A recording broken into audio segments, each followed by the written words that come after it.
Assalamualaikum warahmatullahi wabarakatuh. Terima kasih Bu Ipa atas sudah meluangkan waktunya untuk saat ini di sore hari ini karena ada yang ingin saya bicarakan Bu Ipa. Apakah Bu Ipa ada waktu? Waalaikumsalam. Iya, Bu Kiki, silahkan mangga. Kami ngobrol sebentar ya, Bu Kiki. Iya, Bu Kiki, silakan. Gimana, Bu Kiki? Begini Bu, kondisi sekarang ini di sekolah saya semenjak kemarin anak saya masuk ke rumah sakit, saya itu meninggalkan kelas dan hanya memberikan tugas di dalam kelas tersebut. Nah, yang menjadi permasalahan itu karena ketidakhadiran saya beberapa hari ini mengakibatkan anak-anak itu tidak menurun semangat belajarnya.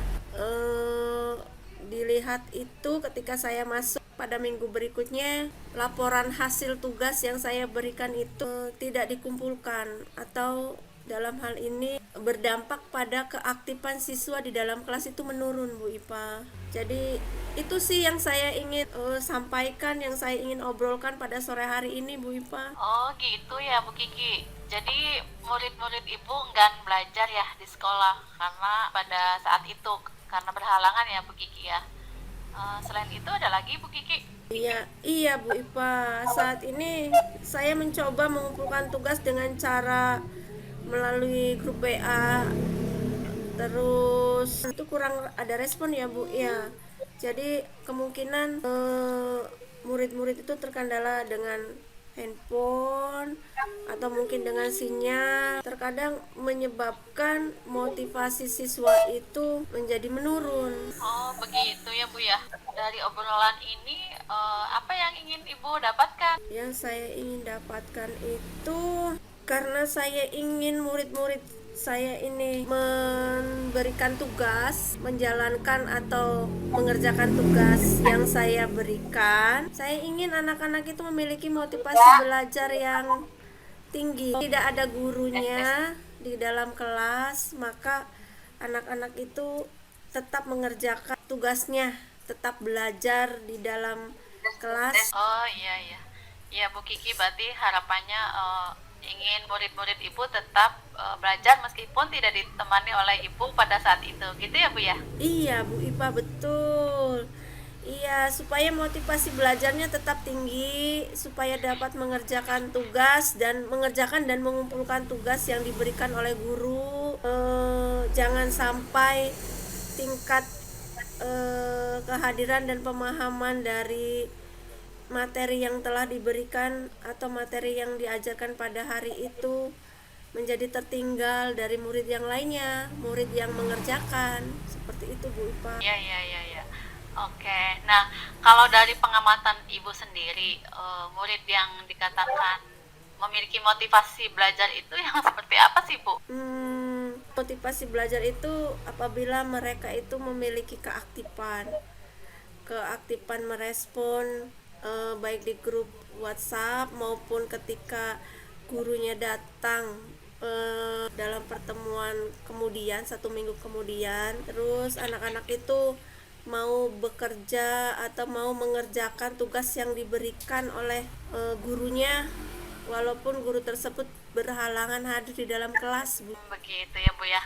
Harapan Ibu berarti murid yang dikatakan memiliki motivasi untuk belajar itu mereka yang aktif merespon ya, Bu ya, di Iya. grup, baik di grup WA maupun ketika mereka melaksanakan tugas ya yang Ibu berikan ya. Oke, jadi aktif dan sering bertanya mengerjakan tugas. Terus selain itu apalagi?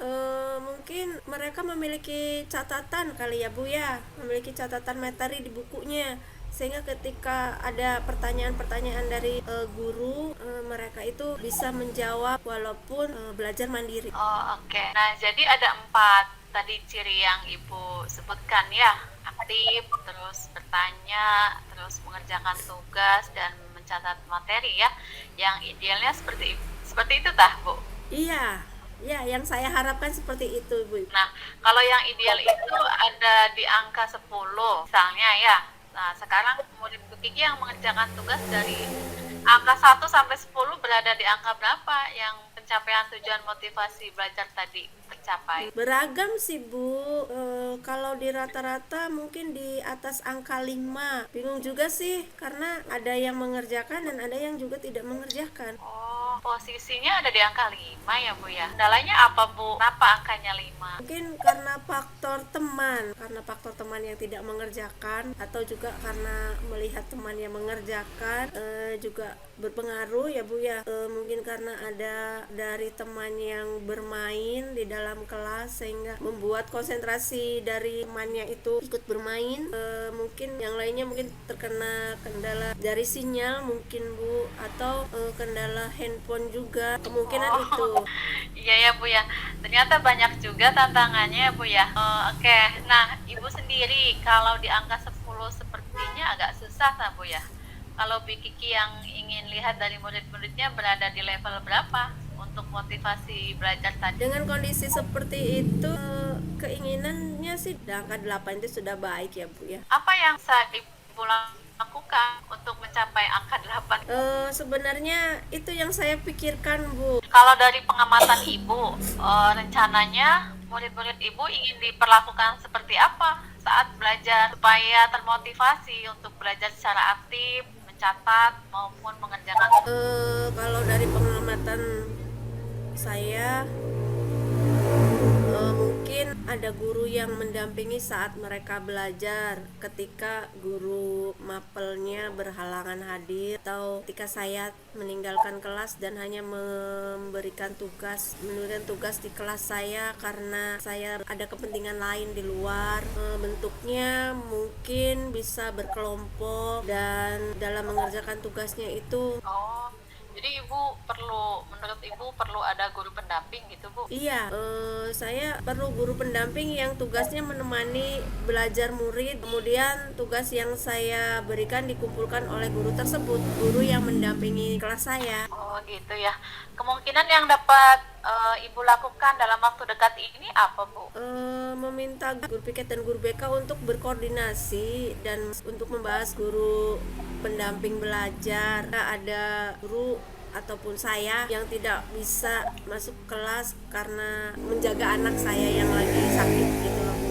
Sehingga saya tidak bisa pada saat jamnya saya tidak bisa memberikan pelajaran di kelas yang saya ampuh. Seperti itu Bu. Selain itu ada lagi Ki yang mau dilakukan? Mungkin mengelompokkan murid yang diberikan tugas ya Bu, dengan cara tutor sebaya, sehingga murid yang tidak menguasai juga dapat mengerjakan tugas dan dapat fokus. Karena kalau ada anak yang bisa memberikan penjelasan selain guru atau tutor sebaya itu, sehingga murid yang tidak menguasai materi tersebut dia akan fokus juga mengerjakan tugas yang saya berikan. Itu Bu. Itu kapan Bu hal tersebut bisa Ibu laksanakan kira-kira? Mungkin minggu-minggu inilah Bu, ketika pertemuan berikutnya secepat mungkin. Yang bisa membantu Ibu kira-kira siapa Bu untuk bisa melaksanakan planning? Mungkin guru piket, selain guru piket juga mungkin guru BK yang bisa membantu saya. Itu Ibu sendiri sudah bisa menemukan ide ya Bu ya untuk bisa menangani salah yang terjadi ketika Ibu tidak bisa mendampingi anak-anak di dalam kelas ya Bu ya. Nah ini setelah obrolan kita ini yang Ibu ambil dari obrolan ini, dari coaching ini apa? Yang saya dapatkan dari obrolan ini adalah pencerahan dari Ibu. Yang awalnya saya kebingungan harus berbuat apa supaya murid-murid yang tidak mengerjakan tugas dapat mengerjakan tugas, masih memiliki semangat belajar meskipun tidak didampingi oleh guru yang mengampunya, dapat bekerja sama di dalam kelompok dalam mengerjakan tugas yang diberikan walaupun tidak ada guru pengampunya dengan didampingi oleh guru pendamping. Seperti itu Bu. Iya Kiki, semoga apa yang menjadi planning, apa yang menjadi ide-ide Ibu bisa dilaksanakan dengan baik ya Bu ya. Kita nanti ketemu lagi untuk bisa mendengarkan cerita selanjutnya dari Ibu Kiki dalam koordinasi dengan saya dan juga dengan rekan sejawat Ibu di di sana. Terima kasih Ibu Kiki sudah menghubungi saya untuk sharing masalah-masalah yang tadi Ibu sampaikan, juga menjadi pembelajaran buat saya. Terima kasih ya Ibu Kiki ya. Terima kasih juga Bu Ipa sudah mendengarkan keluh kesah saya tentang murid-murid saya yang tidak ada beberapa murid yang tidak mengerjakan tugas-tugasnya ketika saya meninggalkan kelas karena kegiatan atau suatu hal yang tidak bisa saya tinggalkan. Terima kasih Bu Ipa. Waalaikumsalam warahmatullahi wabarakatuh.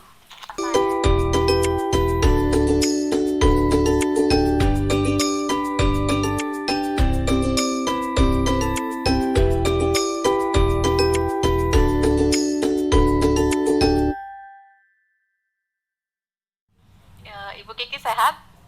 Alhamdulillah. Bisa. Alhamdulillah sudah baikan Bu Ipa. Oh, syukur. Maaf Ibu, ini saya mau mengganggu waktu Ibu, boleh Bu? Iya Bu, gimana dan kenapa? Iya Bu Kiki, ini saya juga ingin tempat untuk sharing ya. Ada beberapa masalah yang saya bingung untuk memecahkannya. Saya mau coba bertanya ke Ibu, boleh Bu mengganggu waktu Ibu? Boleh Bu Ipa, boleh Bu. Iya Bu Kiki, ini saya itu di kelas saya itu ada beberapa anak yang suka jahil kalau pas pembelajaran berlangsung. Maklum anak-anak masih kelas 7 ya, baru keluar SD. Jadi mereka masih belum bisa bersikap diam kalau di dalam kelas. Itu anak-anak suka jahil, gangguin temennya yang lagi menulis, yang lagi diam memperhatikan tingkahnya Bu. Kalau di kelas tuh anak-anak ini nih ribut kalau pas ada guru menerangkan. Juga ada beberapa teman dari guru mata pelajaran lain juga mengadukan hal yang sama. Anak-anaknya sih itu aja gitu. Gitu ya Bu Ipa.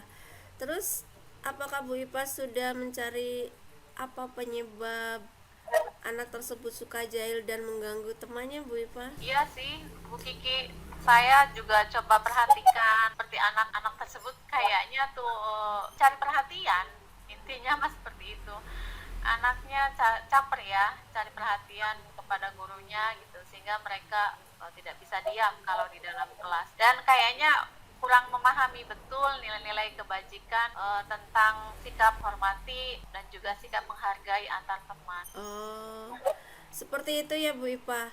Jadi anak tersebut memang cari perhatian lebih. Terus harapan Bu Ipa kedepannya seperti apa terhadap siswa yang seperti itu? Iya Bu Kiki, harapan saya sih anak-anak ini ya, anak-anak tersebut tuh bisa memiliki sikap yang menghargai ya di dalam kelas ketika ada gurunya ataupun ketika teman-teman lainnya sedang menyimak baik-baik di dalam kelas, dan juga anak-anak tersebut bisa menghormati sesama teman, ya cipta lingkungan kelas atau lingkungan belajar yang aman, tertib.